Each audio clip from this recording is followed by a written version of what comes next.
ये शैतान के पढ़ाए हुए लोग थे। जनाबे वाला धीरे धीरे मुस्तफ़ा जान रहमत का की बाबरकत सोहबत असर करने लगी। मदरसे की शिक्षा दाखिल हो गई, इंजेक्ट हो गई। मदरसे ने एक इंजेक्शन दिया, नहीं शराब नहीं पीना। लोग धीरे धीरे शराब की हकीकत को पहचानने लगे, शराब की हकीकत को पहचानने लगे। जब लोग शराब की हकीकत को पहचानने लगे तो फौरन मदरसे से अल्लाह का फरमान जारी हो गया, आज तुम पे शराब हराम कर दी गई है। और खुदा की कसम जिस दिन ये हुक्म आया, मैंने हदीसों में पढ़ा है, उस दिन जनाबे वाला मक्के में शराब ऐसे बह रही थी जैसे नदियों में पानी बह जाता है, और मटके ऐसे टूट रहे थे, पूरे मक्के में कीपड़े ही कीपड़े, रेजा रेजा बिखरे हुए थे मटकों के। हजरत मोहतरम ये शराबी मुस्तफा के आसपास आ चुके थे और ये मुस्तफा को मान चुके थे। हजरत शैतान की दुनिया को ठेंगा दिखा के, जोर से बोलो, शैतान की दुनिया को ठेंगा दिखा के मेरे नबी के कदमों में आबाद हो गए थे। आदमजादों को इंसानियत का पहली बार एहसास हुआ था, मीठा एहसास। शैतान चिढ़ के फिर खड़ा हो गया, छोड़ूंगा नहीं, बर्बाद कर दूंगा, तबाह कर दूंगा। इन मदरसों को जमीन के पर्दे पर टिकने नहीं दूंगा। इन मदरसों ने मुझे उजाड़ा है, मैं इन मदरसों को उजाड़ दूंगा। मगर मदरसा बगैर किसी धमकी को सुने हुए जुएबाजों में पहुंच गया तो जुए के अड्डे को बर्बाद डाला। वो मारने वाली बेटियों की दुनिया में पहुंच गया मदरसा। तो जनाबे वाला आज दुनिया का खूबसूरत नारा है, कन्या बचाओ कन्या पढ़ाओ। आज से 1400 साल पहले मदरसे से आवाज बुलंद हुई, कन्या बचाओ जन्नत पाओ।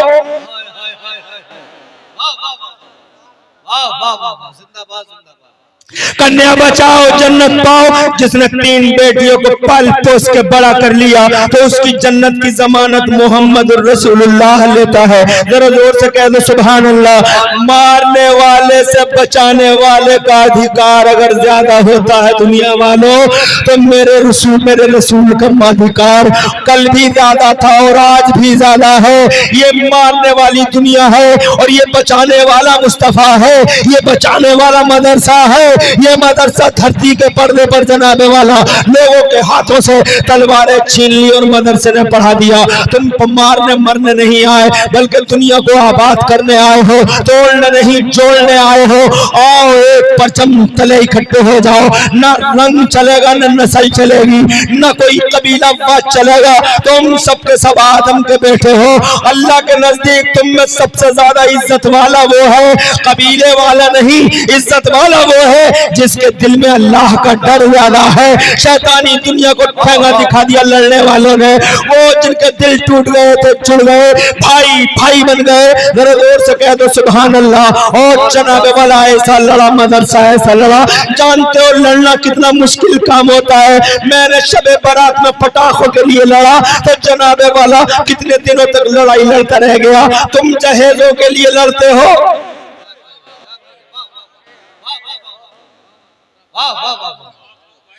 आज तुम्हारे इलाके की कमेटियां चलती है, जहेज खत्म करो, जहेज मिटाओ, जहेज खत्म करो। जहेज ये डकैती है, दिन दहाड़े डकैती है। नहीं मांगना, नहीं डिमांड करना।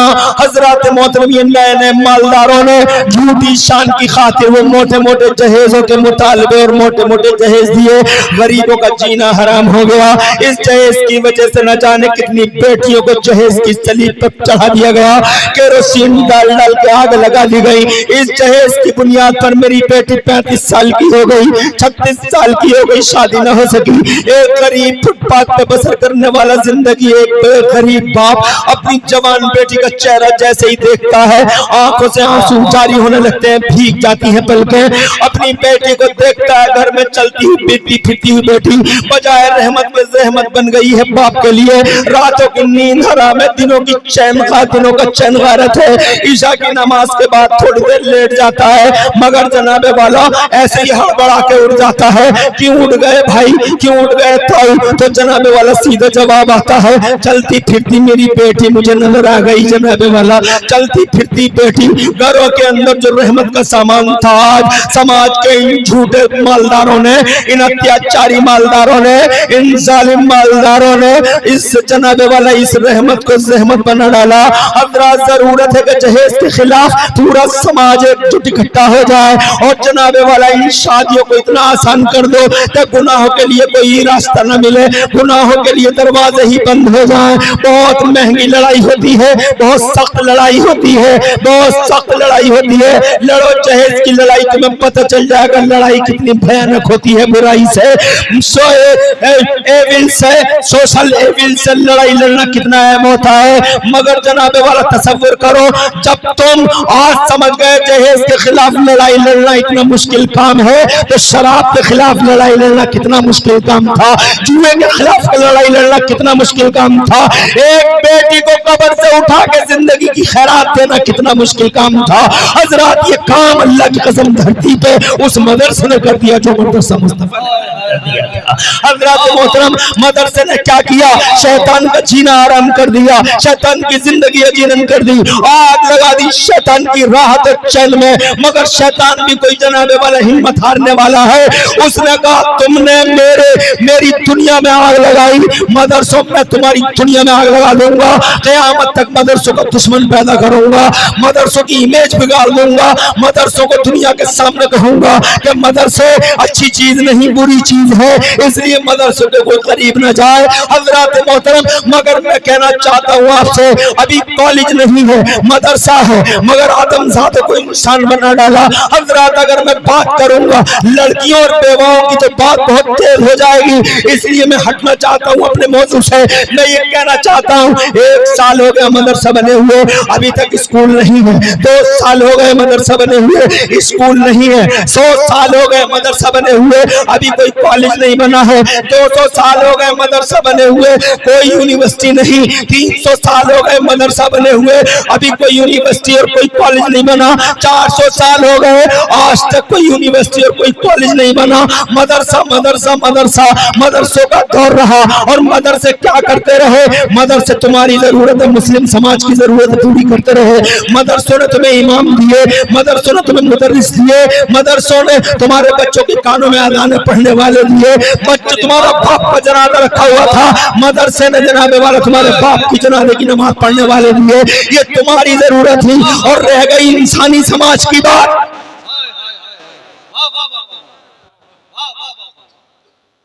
सुभान अल्लाह, सुभान अल्लाह। तुम साइंसों की बातें करते हो, शिक्षा शिक्षा शिक्षा, अरे अभी तक तो कोई स्कूल भी नहीं है। 400 साल हो गए, कोई कॉलेज नहीं है।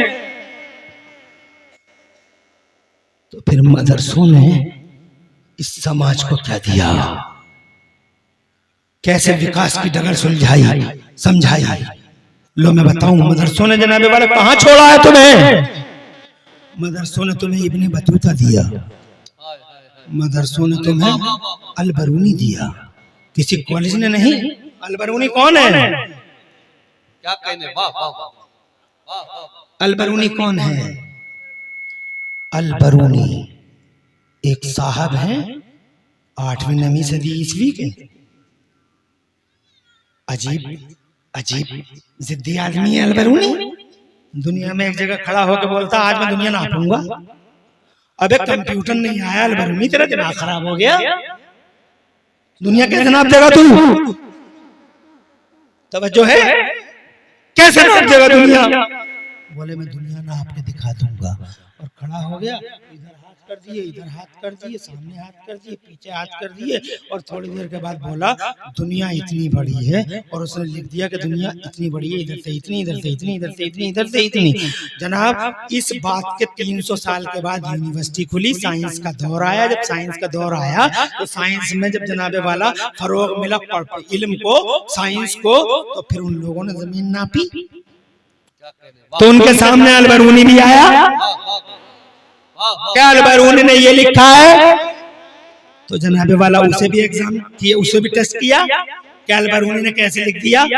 मगर खुदा की कसम, जब अल बरूनी की नपत साइंस वालों के हाथ लगी तो साइंस वाले ये लिखने पे मजबूर हो गए कि अल बरूनी ने अब से इतने साल पहले बगैर कंप्यूटर के जो दुनिया को नापा था वो 99.7 बिल्कुल सही थी। कहां से अल बरूनी? किसी यूनिवर्सिटी से, मदरसे से आया। कहाँ से आया? मदरसे से। तुमने हल्का समझा मदरसे को, जैसे मदरसे कोई चीज ही ना हो, इसीलिए तुम मदरसे की तरफ मुतवज्जे कहाँ हो? मस्जिद को दोगे 1 लाख रुपया, 2 लाख रुपया। जब तुम मस्जिदों को 1-2 लाख रुपए देते हो, 5-5 लाख कालीने देते हो और एसी लगाते हो और इटली का मार्बल लगाते हो, ठीक उसी टाइम मदरसों की दीवारें जर्जर हालत में होती हैं, बोसीदा और खस्ता हालत में होती हैं। अब गिरी दीवार, तब गिरी दीवार, ये मदरसों की पोजीशन है। तुम समझते हो मदरसा कोई चीज ही नहीं है? अरे मदरसा ही तो वो है जिसने पूरा इंसानी समाज खड़ा किया है। इंसानी समाज खड़ा किया इस मदरसे ने। क्या किया यूनिवर्सिटियों ने? ढांचे दिखाए हैं। आज तुम हवाई जहाज देख रहे हो जा रहा, ये देखो अभी हसन मियां हुजूर आए हैं।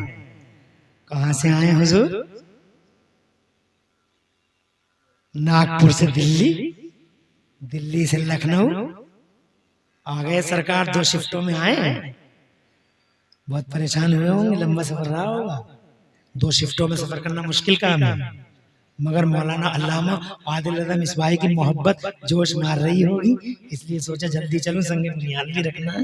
वाह वाह वाह, बड़ी हिम्मत से काम लिया। थक गए होंगे। क्या मुस्कुराहट है!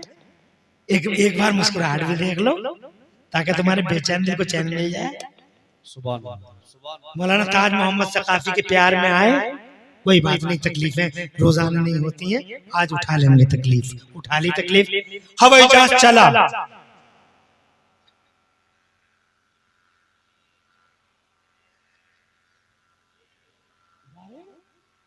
थोड़ा सा और बयान कर दूं? हाँ, मैं थोड़ा और बयान कर दूं? अरे तुम आप बताओ ना दोस्तों हमारे, थोड़ा सा और बयान कर लें। हवाई जहाज का सफर मैं भी करता हूँ, और एक दिन तो बचते बचते रह गए, कानों पे ही उतर गई। नागपुर गए थे अभी इसी फरवरी में, तो नागपुर में लैंड हो गया। लैंड होते ही फिर ऊपर को चला गया। लैंड हो गए, बजाय नीचे को आने के रनवे पे, और होंसे फिर शुरू हो गया। अरे मैंने कहा ये क्या हुआ? ऊपर को चला गया। आज प्लेन में जितने लोग थे वो सब रोने लगे, औरतें वगैरह और बच्चे वगैरह, और पता चला कंट्रोल के बाहर हो गया, और जनाबे वाला कंट्रोल रूम से भी गायब हो गया। अब घूम रहा नागपुर के चारों, नागपुर के चारों तरफ। हमने कहा भाई आखिरी तकरीर थी हमारी, हम भी पढ़ रहे ला इलाहा इल्लल्लाह मुहम्मद रसूलुल्लाह। पता कुछ नहीं कब क्या हो जाए, क्योंकि वो तो नीचे को आके फिर ऊपर को चला गया। तो मैंने कहा कहीं ऊपर बाहर कैफ, वो दौड़ता रहा, घूमता रहा, और कंट्रोल रूम की पकड़ में आ गया। फिर वहां से अनाउंसमेंट हुआ, रूट मिल गया है, रनवे खाली है, अब हम लैंडिंग की तैयारी कर रहे हैं। हमने कहा बहुत बहुत शुक्रिया तुम्हारा, बड़ा एहसान कर रहे हो तुम, लैंडिंग की तैयारी कर रहे हो। तो 40 मिनट लेट हो गया, बहुत बहुत शुक्रिया। यह मॉडल हवाई जहाज का बनाया किसने? कॉलेज वाले ने, मगर मॉडल किसने दिया? मदरसे वाले ने। वाह वाह वाह वाह। कौन था, क्या नाम था उसका? उसका नाम था अब्बास बिन फरनास। वाह वाह। अब्बास बिन फरनास मदरसे में पढ़ता था। उसने कहा आज मैं उड़ूंगा, जिद कर बैठा, आज मैं उड़ूंगा, आज मैं उड़ूंगा। अबे कैसे उड़ लेगा तू? हार्ड है, हैवी है, सकील है, तू कैसे उड़ लेगा लतीफ हवाओं में? बोले उड़ूंगा मैं तो, उड़ूंगा मैं तो। अब्बास बिन फरनास, और इसने क्या काम किया? बोले मैं तो उड़ूंगा, कैसे उड़ लेगा? बोले जैसे बांस के पंख होते हैं, मैं भी पंख लगाऊंगा। इसने इधर भी पंख लगा लिया, इधर भी बड़ा सा पंख लगा लिया, और सब पंखों को जिस्म से जनाबे वाला बांध लिया। और बांधने के बाद, पंख बांधने के बाद छत पे चढ़ गया, और छत पे चढ़ने के बाद बोला अब मैं उड़ने जा रहा हूँ। ये बात तब की है जब यूनिवर्सिटी भी नहीं थी, क्योंकि पहली यूनिवर्सिटी 1088 में खुली। क्या कहने, वाह वाह। देख लो, first university was established in Italy in 1088, 1088 में। ऑक्सफोर्ड यूनिवर्सिटी 1096 में, और बात है उससे पहले की। अब्बास ने पंख लगा लिए, अब्बास बिन फरनास ने पंख लगा लिए और पंख लगा के वो छत पे चढ़ गया। वो उससे कहा उतर भाई, तो वो सोच रहा था शायद नीचे को गिर जाऊंगा, बजाय नीचे को गिरने के वो तो पंखों के सहारे से उड़ने लगा और जनाब वाला कुछ दूर उड़ा फिर गिर गया, मगर उसने उड़ के तो दिखा दिया, हवाई जहाज का मॉडल तो दिखा दिया। ये हवाई जहाज का मॉडल दिखाने वाला कौन था? ये किसी यूनिवर्सिटी का नहीं, ये मदरसे का शहजादा था जिसने सिरिंज बनाई ज़हरावी। गूगल खोल कर देख लो ज़हरावी कौन था जिसने सिरिंज बनाई। और ये जो सुई लगाते हैं डॉक्टर, ये किसने बनाई? ये ज़हरावी ने बनाई। आज तक गूगल पे देख लो ज़हरावी कौन था। ये मदरसे का एक बेटा था, मदरसे में पढ़ता था, यूनिवर्सिटी के बनने से पहले की बात है। हजरत मोहतरम कौन सी खिदमत नहीं की है इन मदरसों ने। यूनिवर्सिटियों के सिलसिले तो बाद में शुरू हुए। मैं ये नहीं कहता कॉलेज नहीं जाना, यूनिवर्सिटी नहीं जाना, कॉलेज भी जाना, यूनिवर्सिटी भी जाना, मगर मदरसों की अहमियत को भी भूल मत जाना। मुझे खुशी है आदिल मिसबाही साहब, आपने एक तरफ मदरसे की बुनियाद रखी है तो दूसरी तरफ स्कूल की बुनियाद रखी है। मदरसा भी जरूरी, दौरे हाजिर में स्कूल भी जरूरी। मैं देखो तुम्हारे सामने बैठा हूँ, मैं मौलाना हूँ, मैं आलिम दीन हूँ, अल्हम्दुलिल्लाह मैं मदरसे से फारिग हूँ अल्हम्दुलिल्लाह, और मेरा बेटा MBBS है। तवज्जो है तुम्हारी? मेरा एक बेटा मौलाना है, मेरा एक बेटा कॉलेज का बच्चा है, यूनिवर्सिटी की औलाद। तवज्जो है तुम्हारी? अरे है। और मैं मदरसे का बेटा, मैं इब्ने मदरसा, मैं सनाफ मदरसा। और लोगों, मदरसा भी जरूरी कि मदरसा तुम्हारी बुनियाद है, बेस है, फाउंडेशन है। मदरसे ने शैतान की किंगडम को तबाह कर दिया, इसलिए शैतान मदरसे के पीछे पड़ा हुआ है। अफसोस दुनिया मदरसे के पीछे पड़ी है, तुम भी पीछे पड़े हो। मस्जिदों को देते हो, मदरसों को नहीं। मगर ये लोगों, अगर ये मदरसे न रहे तो मस्जिदों में नमाजी कहाँ से लाओगे, इमाम कहाँ से लाओगे, मुखारिज अदा करने वाले मुसल्ली कहाँ से लाओगे? सुभान रब्बिल अज़ीम, अज़ीम अज़ीम दुआ के साथ, दुआ के साथ अज़ीम अज़ीम दुआ, दुआ, ये दुआ का मखरज कहाँ से लाओगे? ये मदरसे तो सिखाएंगे। और अगर मदरसों में नहीं आए तो पूरी जिंदगी यही पढ़ते रहोगे, सुभान रब्बिल अज़ीम, सुभान रब्बिल अज़ीम, सुभान रब्बिल अज़ीम। और जैसे ये जिन तुमने पढ़ा, मैदान महशर में नमाजों के जब बॉक्स खुलेंगे, तुम्हारी ज़ुहर भी कैंसिल, असर भी कैंसिल, मगरिब भी कैंसिल, ईशा भी कैंसिल, कुछ नहीं बचेगा। जैसे वोट कैंसिल हो जाते हैं। मैंने पूछा अधिकारी जी ये वोट क्यों कैंसिल हो गया? तो बोले स्टाम्प लगा था तो रोशनाई फैल गई, रोशनाई फैल गई तो वोट कैंसिल हो गया। ऐसे जब मखरज फैल जाएगा तो वोट कैंसिल, सुभान रब्ब, नमाज कैंसिल, सुभान रब्बिल अज़ीम, सुभान रब्बिल अज़ीम।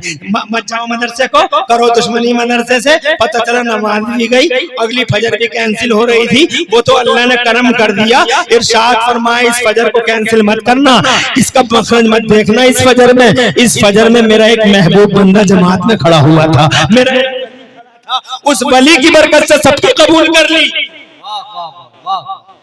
और जोर से।